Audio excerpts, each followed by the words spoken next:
আসন্ন জাতীয় সংসদ নির্বাচনকে সামনে রেখে আরও ৩৬টি আসনে প্রার্থীর নাম ঘোষণা করেছেন বিএনপি। সিরাজগঞ্জ ১, কাজীপুর ও সদর আসনে মনোনয়নের দৌড়ে থাকলেও চূড়ান্ত তালিকায় স্থান পাননি সঙ্গীত শিল্পী রুমানা মোর্শেদ কনক চাপা। এই আসনে দলীয় প্রার্থী হয়েছেন সেলিম রেজা। বৃহস্পতিবার গুলশানে বিএনপি চেয়ারপারসনের কার্যালয়ে সংবাদ সম্মেলনে মহাসচিব মির্জা ফখরুল ইসলাম আলমগীর সেলিম রেজার নাম ঘোষণা করেন। মনোনয়ন না পাওয়ার পর কনক চাপা রাতে ফেসবুকে একটি সংক্ষিপ্ত পোস্ট লিখেছেন, আলহামদুলিল্লাহ, তবে কোনো ব্যাখ্যা দেননি।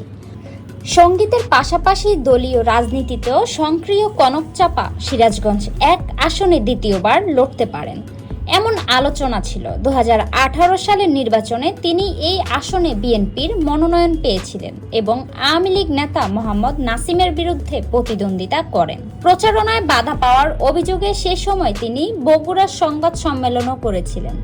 বর্তমানে তিনি সিরাজগঞ্জ জেলা বিএনপির সদস্য এবং জাসাসের কেন্দ্রীয় কমিটির যুগ্ম আহ্বায়ক।